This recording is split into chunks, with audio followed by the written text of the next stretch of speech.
Couldn't stand in line, so I became a leader. Turned these non-believers into overachievers. They were sleeping on the boy like I'm only a dreamer. I was high off life, mixed with a little reefer. When you don't know the game, I promise they'll try to cheat you. Hello, Melanites. My name is GT. Hey, I'm Kymmy Cocoa.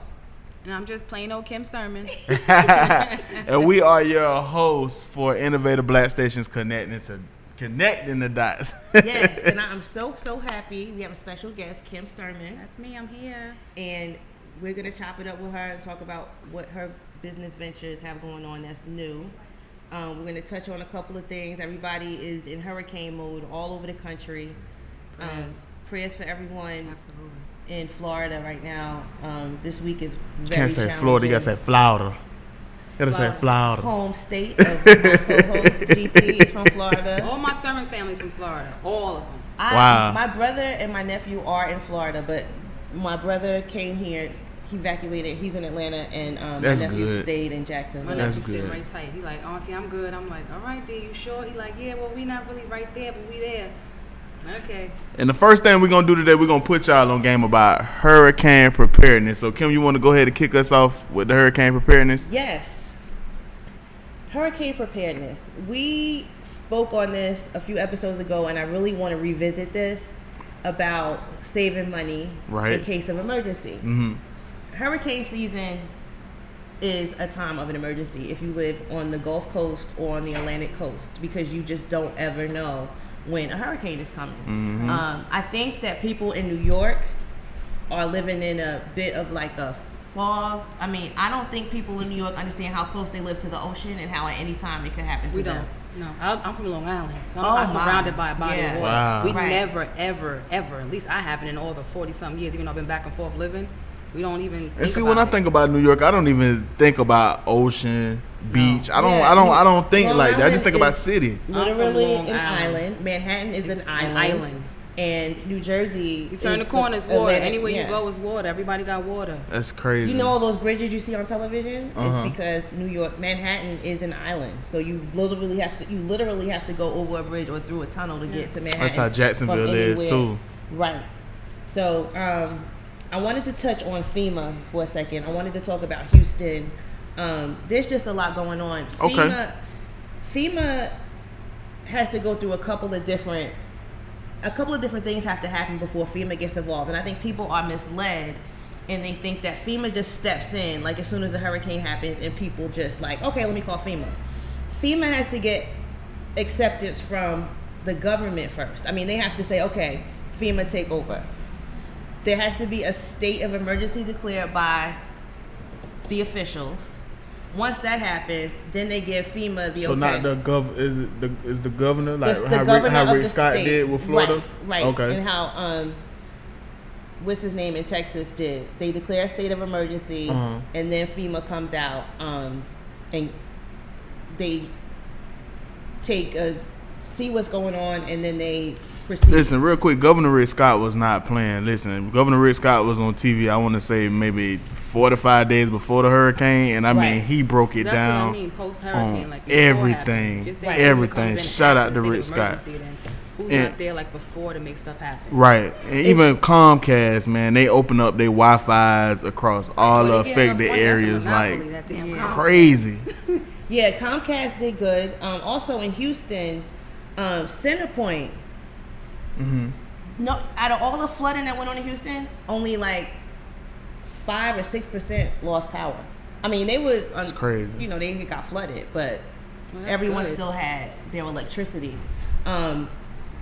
You really have to prepare for a storm. I can't say this enough. You really cannot depend on the government.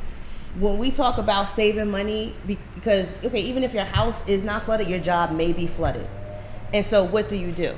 I mean, you really have to take all of that upon yourself. If you live anywhere in the Gulf Coast, anywhere on the Atlantic Coast, you know that between June and November, at any point, there could be a storm that could. Find out how far away you live from a river, from the bayou if you live in Houston, from streams, because the storm surge is what kills people most of the time in a hurricane. I was talking to people in Houston that didn't even realize that they lived 4 blocks away from the bayou.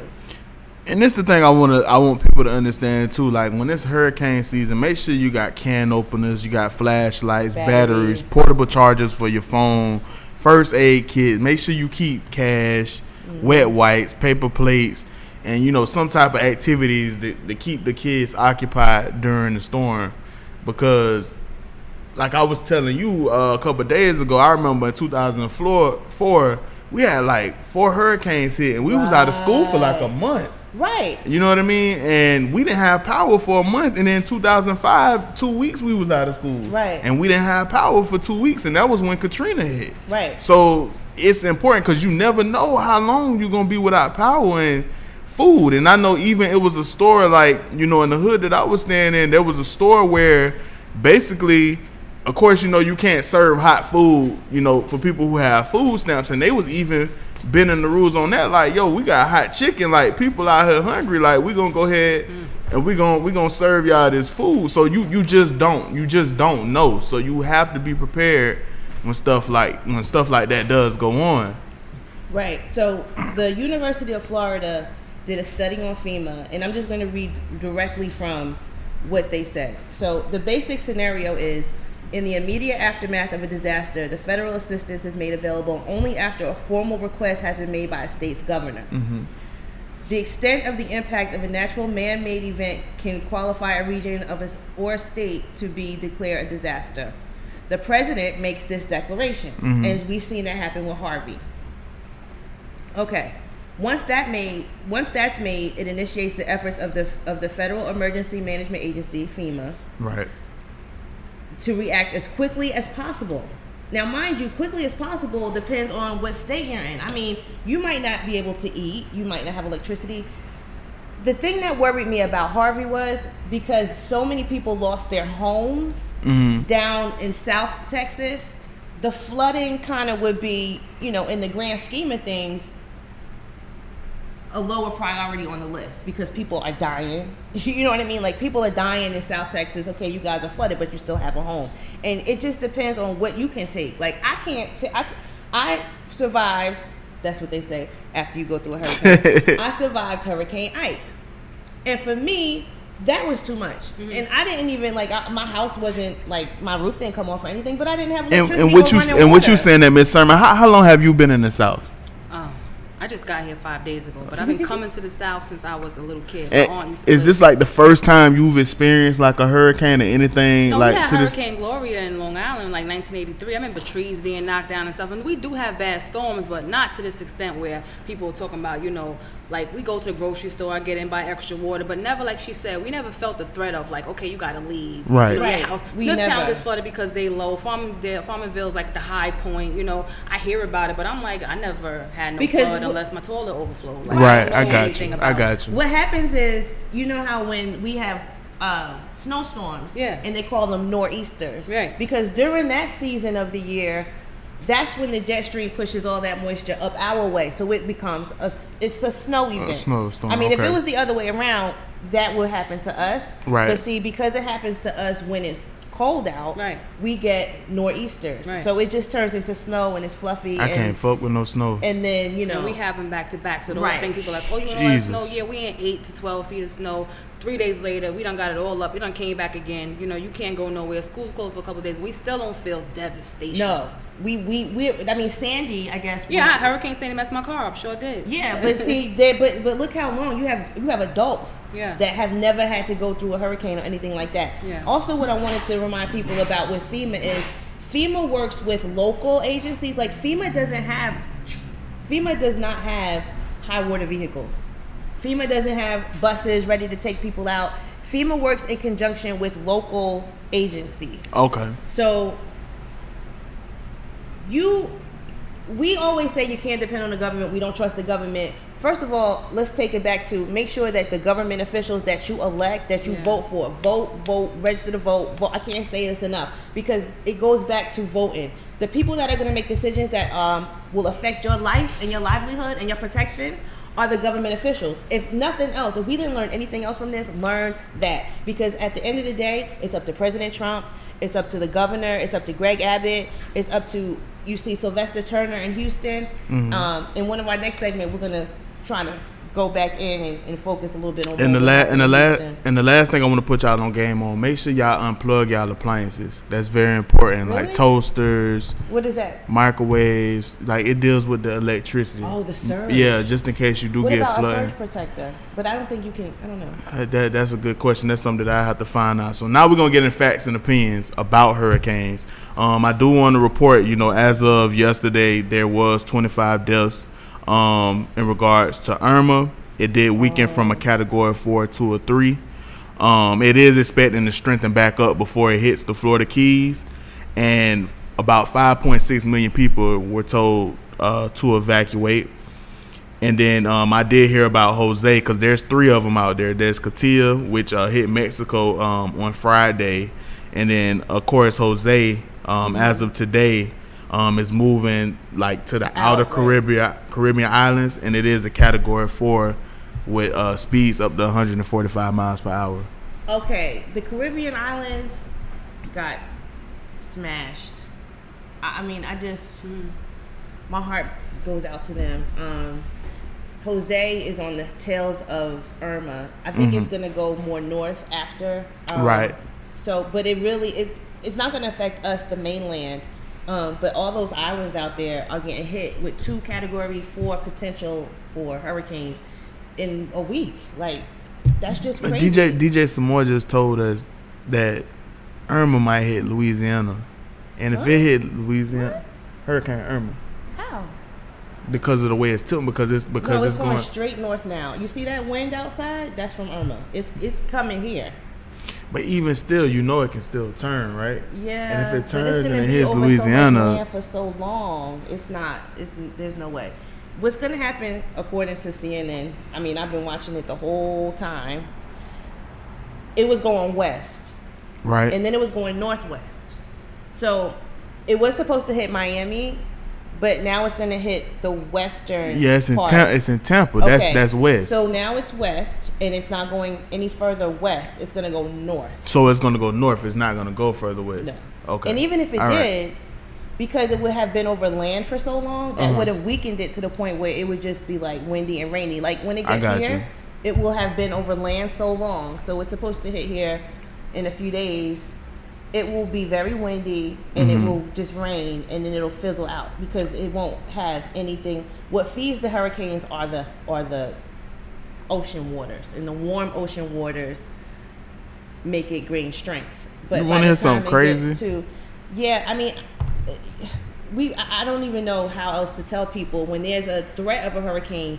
You have to pay attention to the news. And see, us in Florida, like, it's not that we didn't take hurricanes seriously, but like when hurricanes came, like I said, back in 2004, when we had been out of school for like a month, and then 2005, like we do stuff like hurricane parties, like they have curfews, people don't follow the curfews, like it's not necessarily like we look at it as fun, but we just make the best of it. You know what I mean? I understand that, but at the same time, maybe because, it scares me. I mean, like, my door blew open today, and I called my father, like, do I need to evacuate? Because I don't know what's going on. He was like, oh, no, you're fine. And see, I'm not scared of hurricanes. I'm more terrified of tornadoes, and they tell me that tornadoes are worse. But they are. But hurricanes spawn tornadoes. And I just found that out. That's why I don't understand when people say, we're going to get drunk. I'm like, okay, but who's going to be alert if you start hearing those sounds and those sirens and you need to get out, you need to move? Like, tornadoes are very dangerous. I just don't think people take it serious enough.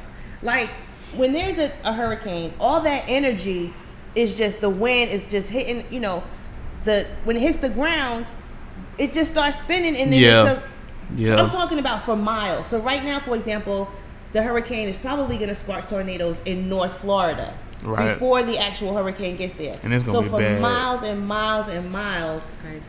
It's crazy. It's gonna be it's nothing but trees and woodlands up there, so it's gonna get bad.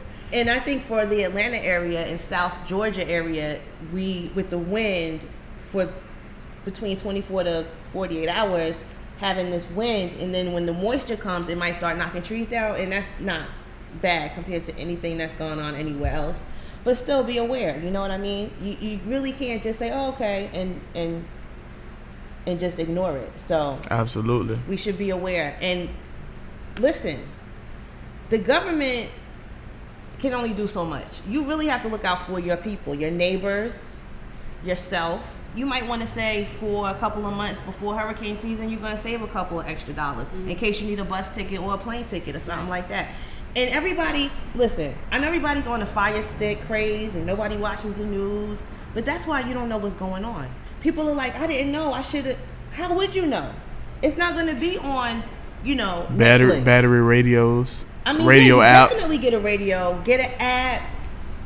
There's only one plane that flies into these hurricanes. One. And when they send out the data to all these agencies, they tell you exactly what the wind speeds are, exactly what direction it's going in. You have to pay attention to that stuff right away. I do want to let the people know that's watching this live that I know Clayton County, Henry County schools are out tomorrow. Yeah. So make sure you check with your jobs. My daughter she's in Henry County. To make sure that I actually live out there in Henry County. My sister goes to school out there. Yeah. Henry County schools are closed. Oh, I never knew that. You in Stockbridge too? They call my phone Saturday. I'm out there they too. Phones, yes, I was like, wow, they fast as ever. Yeah, they don't play. Yeah, so Henry County and Clayton County schools are out as of tomorrow. Okay, well, that's good. I don't have. I saw a lot of schools on television today being out, so there's a lot of schools gonna be closed. Monday, Tuesday. Wow. Yeah, and I'm trying to figure out if I have to work tomorrow because so I can let my agents know. That's another thing with your jobs. You might want to take a day off. Call in sick or whatever. Don't do it for BS. Right. Do it for emergencies like this. Like my nephew wanted to evacuate with my brother, but he had to work. I'm like, you can't take a day off.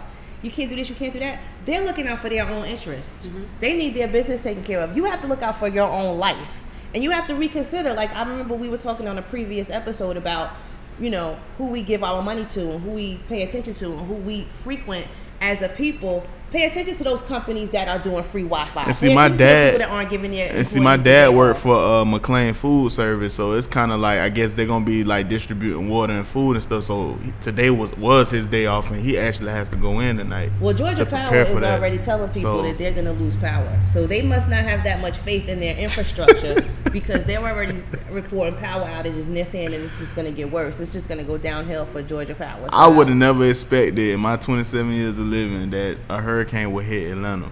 Well, it's not going to be a hurricane. It's not. But I was here like ain't nobody coming here. You know what I mean? Yeah. So people start saying, you all right? I was like, what you mean am I all right? Like, I'm in Atlanta. They like, it's coming there. I thought they was messing with me, but I'm like, I never. But it's just. I feel like I was in Long Island. Like, ain't nothing happening out here. Yeah, no, it's coming here. But by the time it gets here, it's just going to be very windy, rainy, probably some thunderstorms. And I'll be scared because I'm scared of lightning, and I'll be going to somebody's house. Over there. The lights go out a lot out here, period. Because of the rains and the storms. I'm like, dang. I don't know why Georgia Power doesn't do what Houston did and put some of their stuff underground. Yeah, and they did that after Hurricane Ike. Because after Hurricane Ike hit the Houston area, Galveston area, people were out of power for weeks. And so, not this time.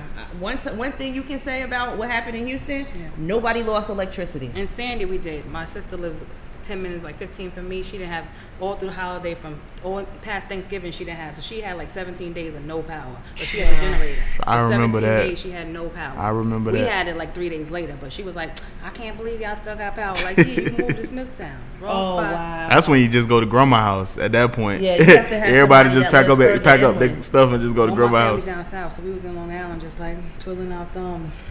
So now what we're going to do, we're going to get into our segment Cocoa with Kymmy. Kymmy, tell us what's been steaming. So that was quick. I went to Houston. Okay. And they were okay. I mean, there are certain areas of Houston that got messed up. Like, they were okay. Just the face she made when she said it. Because when I first got my ticket, because my daughter lives in Houston, and she's just like, Mom, I'm good. She was like, leave me alone. She stopped answering the phone. She was all nonchalant, but I'm like, okay, she's 23. Right. She doesn't understand. So I'm like freaking out. I bought my ticket and I'm like headed to Houston. So everybody here was like, well, how are you going to get from the airport to, how are you going to do this? How are you going to do that? And I was just like, I don't know. I'm super mom. I'm going to find my daughter. You know what I'm saying? So I got to Houston and it was like nothing ever happened. I mean, like traffic and buses and the train. And I was like, oh, there's no flood. Now I do want to ask you something real quick before you continue to go into your story about that. I know you was like real big about people giving money to J.J. Watt, and I just wanted to know why did you feel the way you felt about J.J. Watt? Well, you know how in the previous episode we spoke about the NFL and how I feel like people give and do too much for the NFL, and I think that just on the strength, because I lived in Houston and I know how much people love J.J. Watt. Like, J.J. Watt is the second coming of Christ. He's just an NFL player. I'm sure he's a great guy. He does great work. He does charities. He gives money to football programs in Houston for the young kids, and that's great. But great football player and good heart does not make somebody a philanthropist or someone that is able to manage $27 million. I totally agree, and that's why I felt the way I felt about Joel Osteen. You know what I mean? Like, oh yeah, we're gonna get back to that, but let me tell you about the J.J. Watt Foundation. Like I said, they do great work and they help out the kids. But when the Houston Chronicle he plays football. Does anybody know what position he plays? He played defensive end. Is that what does that mean? I mean, he actually goes after the quarterback of the other team. Yeah. Okay, so the Houston Chronicle did an article at the Houston Press, an article about, as millions pour into charities, how can Harvey victims get help? There are a whole bunch of people collecting money, right? But how is it being divvied out? Right. So specifically regarding the J.J. Watt Foundation, this is what the article says. Houston, Texas defensive end J.J. Watt charmed the city last week by announcing that he would use his charitable foundation to raise money for Harvey victims. Okay, great. To sweeten the deal further, he said that he's going to help victims directly rather than funneling money through other nonprofits. That's great. Now, this is the part that got me. It isn't yet clear how that will work. Oh, okay. His foundation's website asks people to send funding requests to fundingrequests@jjwfoundation.org, but there isn't any information on who qualifies. The foundation's information page on funding seems geared towards school sports programs, not Harvey victims.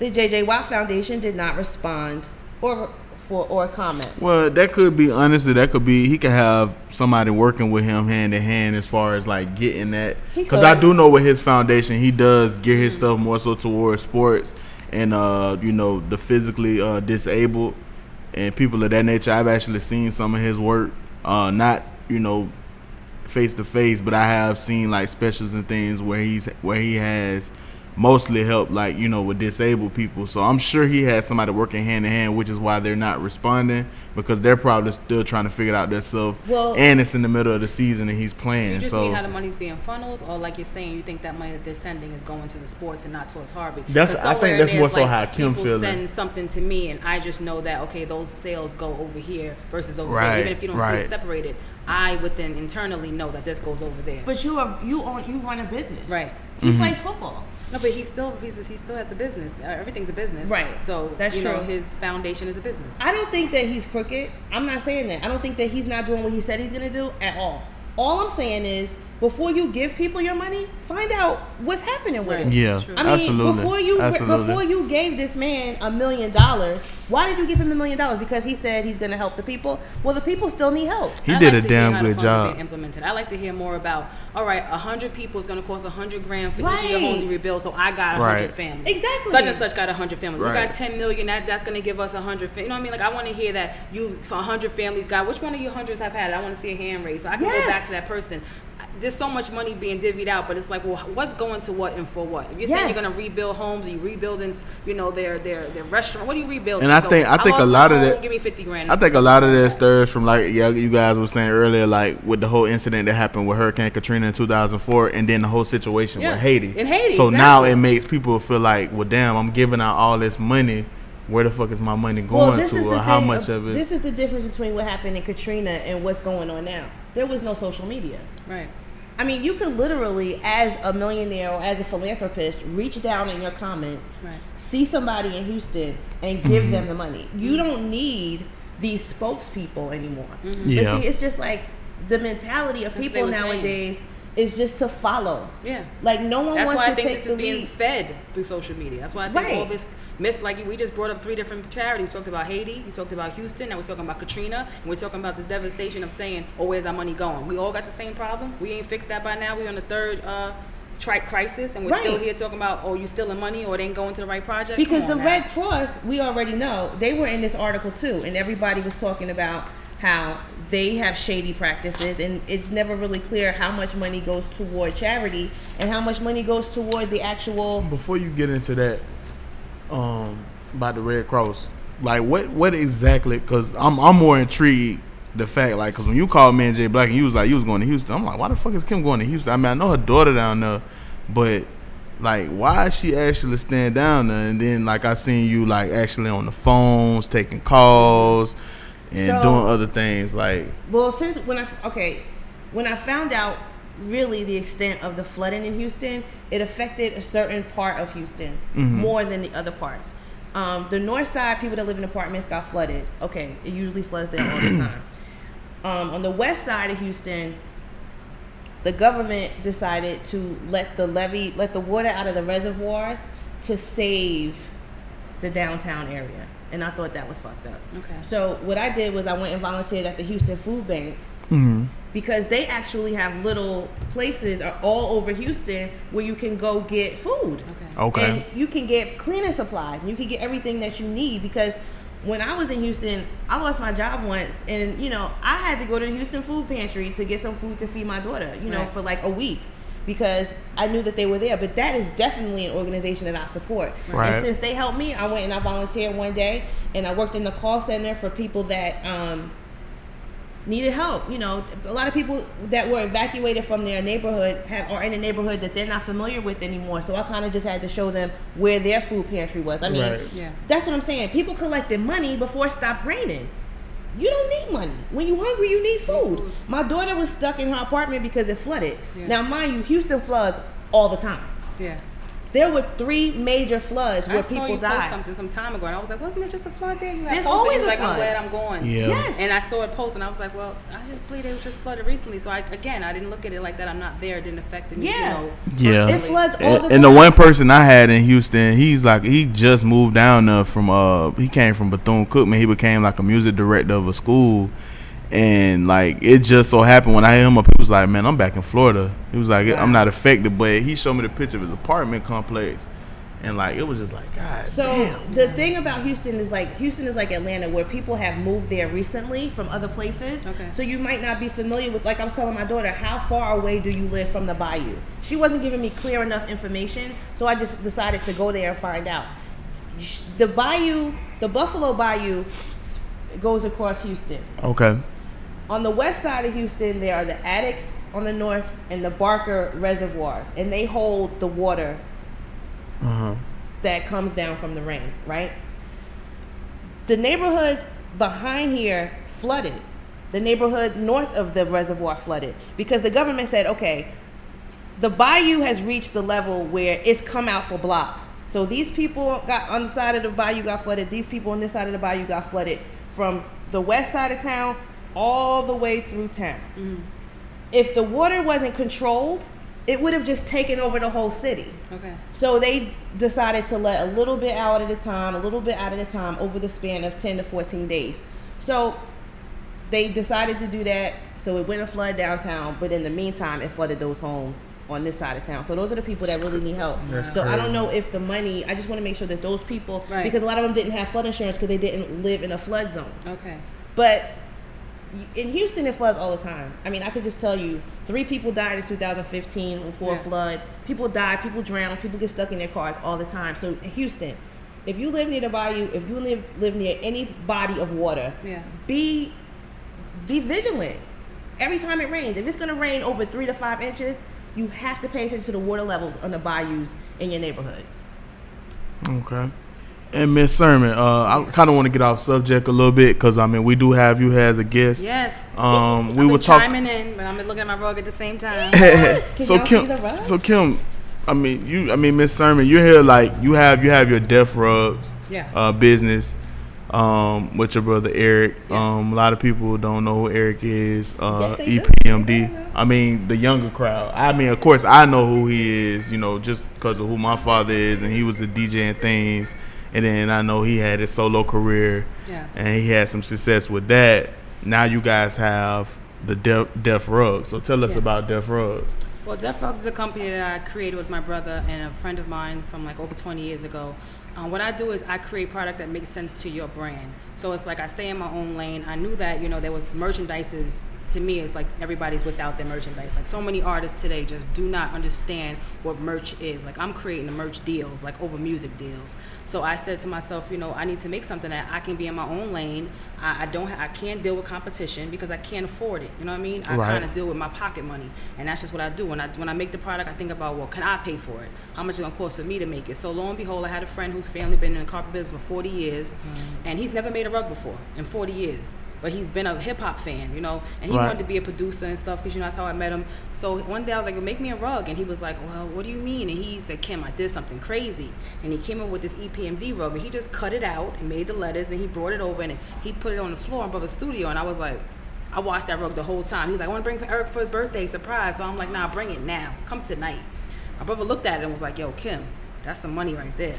I was like, what you mean it's some money? You know what I mean? So my wheels started spinning. So I went back to my homeboy like, yo, how much would it cost for us to make these rugs printed, you know what I mean, and actually sell them to artists, and then we'll make money off the customs, you know what I mean? Like he went back home and talked to the mill and stuff, which he never did before, and he was like, we're gonna need to put some money in escrow, see if Eric will invest. So I'm like, he gonna do it because he owed me some some things. So I know that's back right. to my kitchen, right in my kitchen. Eric was like, yo, whatever Kim say, and I was like, all right, we're gonna cut the check, and we started making these rugs, and then the rugs start taking life of their own because it's my brother, so we can go anywhere. You can get into any This concerts. actually is one of them, right? This is a printed rug. Okay. This is a printed rug, So which they means have these different- rugs come cut. They come in a roll already, so we have to order a roll from the mill. So the mill is like who we went to for printed. We make our own customs handmade.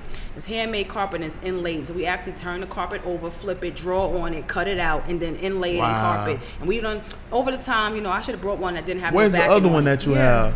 This rug is from this rug I made for a friend of mine who asked me to do a rug for No ID because he did the 444 album and they wanted to present a rug to him. So when people call me up and say they want a rug as a gift to somebody like No ID, it's like that's what you want to give a rug. Nice. So we done did rugs for everybody, so far, in the game, and we did J.R. Smith, we did Odell Beckham, we do athletes, and honestly they call us. That's the dopeness about the company. It's like they just be calling us and hit. It sells itself. I just got hit the other day. It was Dave East. He was like, "Yo, can I get a rug?" You know what I mean? And I was like, "Yeah, you can get a rug, but can you come to the studio?" I'm always trying to monetize off of something else. So how did you start? Like besides the rugs, like how did you start in the business? Was that something that did you want to be an entrepreneur in hip hop, or was it something else in hip hop that you wanted to do per se? When you started, I'm hip hop. Yeah, I'm an advocate. You're just hip hip hop. I got you. I hear it, and I hear you. people arguing over hip hop and arguing with it. It's just like you never stop. You never stop wanting to pin a rhyme. Like when I first heard Nicki, and I was like, oh, she trash. Like I was at in the house. So when it came to Nicki and Remy, you was more pro Remy. Yeah, but you know what? I don't even go. I'm just about the art, the craft. The artistry. I got you. Rhymes, you know what I mean? I get the songs and stuff, but for us, I come from the era of rhymes. Like you had to rhyme to call yourself to be like you a dope MC. Like I had to say some bars. I had to be at home what I call exercise. The dude who who's naturally nice might be naturally nice. But I'm at home all day pinning, I'm nicer. So who you like now? Let me ask you that. Who you in the game now? If you had to pick at least two artists, who are two artists now in the game that you could say are hip hop? Well, you know what? People, when they say divine hip hop, I do hip hop as a whole. We always talk about the MC. Hip hop's larger than the MC. Okay. But so I could go to a fashion person and go, she's dope, and you be like, what you talking about? She's not the MC. So I just don't always focus on the MC. I'm speaking hip hop. But you talking musically, I like the Coles and I like Kendrick, and of course I'm a huge Nas fan. I'm still a Redman fan. I'm still a Key fan. I still root for my brothers because they still nice as hell. Yeah. I recently just absolutely. heard, something that. I was telling you about what Jazzo did. It just brought me back to the essence of Rockefeller. Does he live and here? He's in Atlanta, and it was just get him thatness that I used to be trapped. I lived out here in my 20s, and we and 3-6. What's their name? 3-6 Mafia? No, it was MJG and 8 Ball. They was platinum. I never heard these cats. Right. The South never needed us. No. The South never needed us. Nope. So the fact that New York embraced the South and played their records, they didn't need us. They wanted us for solidification because we're the hood and the street. New York is top. But as far as money and wealth, they didn't need us to grow. Because the South is there's just more of. I never heard these rappers. Right. I was There's at a place more called of it. 369, these little bass trap clubs, and they was huge. And I said, who are these cats? And then somebody brought me a Mobb Deep CD. a tape. It was a white tape, and it was Shook Ones. I wrote rhymes on that. I was living in Dunwoody. I wrote rhymes on that beat tape, probably all day, like, because that's all I had. Because there was only South music here, you know what I mean? Right. So I just took that. But I come from writing rhymes and being a young girl writing rhymes too, working for my brother when I was like 19, 17 years old, and then working with Reggie, and I always worked with them. My brother always had a label, always had a management, so as long as he was working, I was working. And I want to ask you one last question on this before we continue. How do you feel about women's place in the music industry, like where they are now versus where they were, I would say, maybe 20, 25 years ago? Well, you know, as far as I'm concerned, this game, like when we talk about, just goes back to women, period. Like, we are the backbone, we're the structure, you know what I mean? If you don't know what that is, then you're going to keep pushing that to the side, because this is what we call black, you know, this is our culture we created. Right. Who gets hated the most? Who gets the least amount of respect from their own people? Us. Right. So we are still at the same place because of where our rib is, you know what I mean? It's like, black man, you got to put us there. Right. You don't exist without us, you know what I mean? So it doesn't take us stepping over you or we 40 years young. We 40 years young. So when people talk about hip hop in the game and we're supposed to be at, we 40 years young. So of course we beefing and we still ain't at the level we're supposed to be at, because we still got to go through the fight. Right. We still got some civil rights to go through in this game. Absolutely. So when they talk about I hate Yachty, I hate whatever, you think Mick Jagger liked a freaking Nirvana? Right. You think they liked Bon Jovi or whoever was jumping around with heavy metals? No, Absolutely. they ain't like them. Right. They had to fight too to say, nah, you ain't doing rock and roll, homie. That's heavy metal. Nah, you doing soft rock, homie. We got to get to that level. Right now, we in the hip hop box. Right. We got to be broken down the same way, and people getting so mad, but they got to know we young. We young. We and young. We're still here. Our fight hasn't even opened up the doors to go, all right, here's the agenda, homie. We're going to put some categories in hip-hop. You can no longer be called hip-hop. You're going to be called trap. You like that? You're going to be called the same way they did in every other genre. Stay in your lane. You ain't got contemporary gospel and all these other gospel stations for no reason. Everybody just be gospel. No, they said, no, you're not doing what I'm doing. Who would your hip-hop counsel be? My counsel? My KRS one would be the teacher. That's Uno.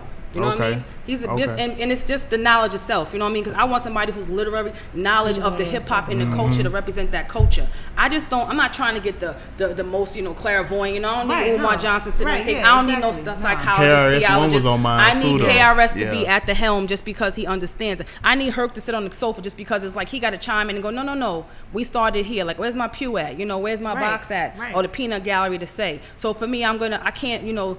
Say my brother's gonna be on the pound just because of who he is. You know what I mean? I'm gonna say that I want somebody whoever it is has to be intellectually understanding and educated what this is and where this culture has begun and where we're going with this culture. I want to be able to talk to the youth so they can understand that we ain't bashing y'all. We don't hate y'all. There is no division in here. We just telling you what we're doing is not what you're doing. And I want you to grow and I want you to thrive. So if I make a record that's trap, I want to get trap record of the year. I make a record that's hip-hop, I want hip-hop record of the year. So I think we'd have to come back to the round table just the way they did and say we got to make some changes in this game so we can all survive. Right, we can all live and thrive. It shouldn't just be that they thrive and then we're going to come back with a couple of hip-hop artists. They thriving as a whole in every other culture of music.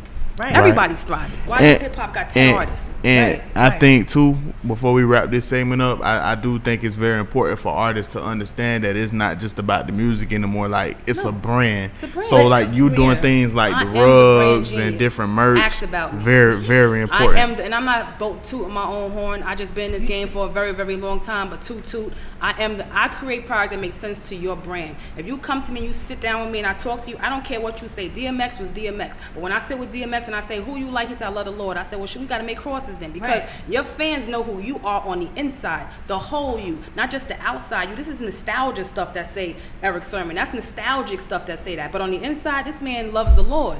Right. On the inside, this man loves to do and no love matter the what core. He does, that's why I got these rugs, because every time he would send me to Marshalls and say, yo, Kim, go get me a couple of rugs for the front. I want it because he likes the house to look nice. That's why I did rugs for him. I don't have to, but I got to now explain the story and go, this man loves decor, so I'm doing def decor. We're gonna have bed in the bags. I'm about to have shower curtains that say I love hip hop. It's gonna say, it was all a dream, on the bed, bed in the bag, because he loves decor. And I always ask because like my brothers and all of them, they were like big in the graffiti aspect of the culture, and I'm just like, why aren't y'all doing what you said? Yeah.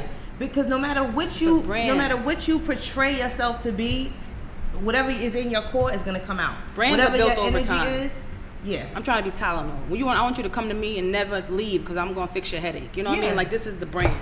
You shouldn't have to go nobody else. I'm the major brand. And hip hop is the culture. So it's everything you wear, everything you say, everything you do, and how you do it. My talk, my walk, my attitude, everything about me is this culture. And I don't do it, just to say, it ain't no hardcore nothing. It's just who we are. The fashion, the way to put some jeans on, some heels in the car. That's hip hop. Yeah, that's hip hop. This is all hip hop. Right. Exactly. And tell us what we can, or what the people can find your rugs or get in contact with you at. Well, you can follow me on IG at KKAYESERMON, or I'm also on Facebook. I'm also on Twitter at Kim17. But our rugs is on defrugs.com. You can also follow us on Instagram and all social media at defrugs.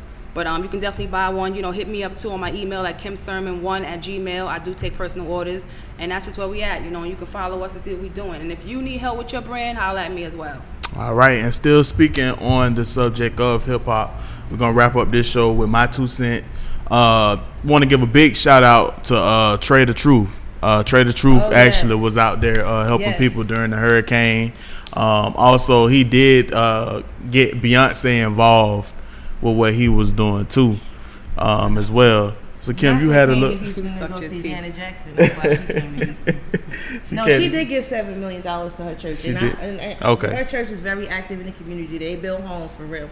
Okay. They give people money. I just tease people because they be fanned out over Beyonce. The beat don't talk too bad about the Beehive. They might shut us down. She's still a little low teeth stuff like she was from Trinidad. She was like. No, I think that what Trae did was awesome. But just like I said, when people were collecting money, people needed people on the ground to get them out of their house. Is? And that comedian too. That comedian, is his name King Karan? King Karan, yeah. He actually was out there rescuing people on boats and stuff. Yeah. So that WWE dude, is that who you asking me about? Nah, Jonathan Simmons actually played for the Orlando Magic. Is he Trey from The Houston? Truth, I don't know if he's necessarily from Houston or if his family was from there, but I know right after Trey The Truth got picked up, he went out there and he actually helped him as well thank God too. for those people that there's these people called the Cajun Army. Okay. And they were out there with boats and stuff, just going in the neighborhoods, getting people out of their homes. But you know what I wasn't understanding? I don't know. Was it the Navy? It was a branch of the military. When they was actually out there trying to help people on boats, people was trying to take the boats, from what I understand too. I thought that was crazy too. I don't know. The only complications that I heard were that there were some people that were looting on the north side, which is kind of like a black neighborhood. Yeah. They took some cigarettes. They took some hair out the hair store. I haven't heard anything majorly bad that as far as looting goes. Cheap ass yaki. Some hair out the hair store. Yeah, but I think that what they did was amazing. I mean, God bless them for putting their lives on the line, going out on those boats and getting people out of their homes. Mm-hmm. Like I said, we have yet to see what the people are going to start doing with their money. I mean, people need homes and cars. There's like 1 million, something crazy, like 1 million cars were lost during the hurricane. Yeah. And so we really need to make sure that we see that money going to the right place, because now we see, I mean, this is what, our 3rd hurricane? We see now what needs to be done. We see what's going to happen in the days to follow. So now we're going to have to get, I got a text message, all 139 counties in Georgia are now under a state of emergency. Remember what I was telling you though? I was telling people this for years. Do you know those hurricanes follow the same path as the slave trade? Exactly. There's been a lot of talk about HARP. Sidebar, y'all, but I don't know if y'all look at verses 21, 25, and 26. Yeah, I've been reading Read that for us. 21, 25, and 26 this is from Luke. From the Bible, the book of Luke, chapter 21, verses 25 and 26. Yeah. Go ahead. The solar eclipse was on the 21st, and Harvey showed up on the 25th and started flooding on the 26th. And there will be strange signs in the sun, moon, and stars. And here on earth, the nations will be in turmoil, perplexed by the roaring seas and strange tides. People will be terrified at what they see coming upon the earth, for the powers in heavens will be shaken. So this is my thing too about hip hop, and this is what I miss, and this is what we need now more than ever. Yeah. During the time when we were growing up, hip hop was used as a tool for political influence, and I think right now we really need that more than ever. I mean, who is it out here that's talking about stuff like this? Yeah. I mean, you get this stuff on the internet and there's no filter. Everybody has a voice, but people need to get their credibility checked. So, listen, you can only go without nourishment for so long. That's the balance. Young adults, whoever is listening to this music that's not feeding you. Facts. spiritually, mentally. You can only go without nourishment for so long. The culture is gonna have to shift. Right. So if you're an up-and-coming artist, or if you're a poet, or if you really want to get into the game, try to put some substance into your music and actually try to teach somebody something. There's enough of party music going on. That's why I say it's about the brand, because the music represents you. But if I hear you speak and I see you doing other things outside you, then that's just the music. What is the brand saying? You know what I mean? We know what everybody else was saying when they watched Pac do things. He was revolutionary, but they said at the same time, it's like you can't go nowhere and not hear this man speak and go, yo, I was gonna fight that fight with him. I knew this would be going on if he was alive. Like that's the different part of. I'm not just, you know, even if your music doesn't say that, let your whole brand speak for that. Let me see you outside these schools. Let me see you talking to these kids saying, yeah, I know I'm making entertaining music, but I want y'all to go to school, but I'm giving away scholarships, but you can't do this game unless you go to school to get something that attributes around this game. Like, that's the other part. That's the entire brand. I don't know what these people are outside of that music, but I know there's so much more. No one's showing the brand. And I do want to wrap up the show by saying, Joe Osteen, I was not a big fan of what you did. Y'all gonna leave Joe Osteen alone, because you don't tell people to rely on God during a time like that. He didn't say that. He did say that. Why is everybody giving Joe Osteen a hard time? Because why would you wait till the last minute to open up your church? I need to say this. That's communication. I need to say this. Joe Osteen's church is on the most popular flooded street in Houston. Go ahead. That church. That street floods every time it rains on 59. Man, fuck Joel Osteen.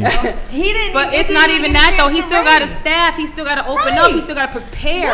It's preparation like that. He eventually opened up, but it's preparation. We don't know what he had to do. We don't know who couldn't show up to work that day. He eventually let people in.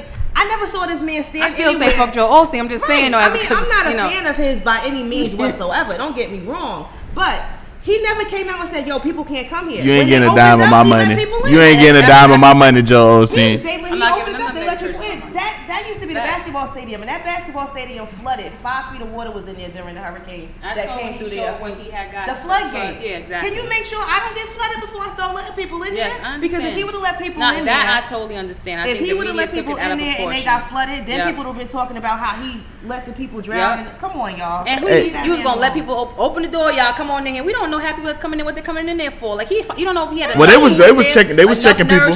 They was checking people to see if they was like pedophiles and things of that nature. They have check-ins when you do stuff like that. They don't just let people in like that. What they do? They come to your house, they get you on the bus, and they drop you off. They don't ask no questions. I promise you, they don't. There's no checklist, and he like, hold up. Anytime they ask questions, I don't open up a whole can of worms. Show me your ID. I ain't got my purse though. Hey, listen. You can't get in. Listen, you y'all. Got your ID. According to him. They trying to save your life. Right? Make sure y'all check out our sister shows, DJ Samoa's Top 5 Countdown, as well as Inside the Industry with my man Jay Black. Y'all be safe out here during hurricane season. This is your boy GT. Kymmy Cocoa. And K Sermon. Y'all have a good night, okay? Peace. Couldn't stand in line, so I became a leader. Turn these non-believers into overachievers. They were sleeping on the boy like I'm only a dreamer. I was high off life, mixed with a little reefer. When you don't know the game, I promise they'll try to cheat you.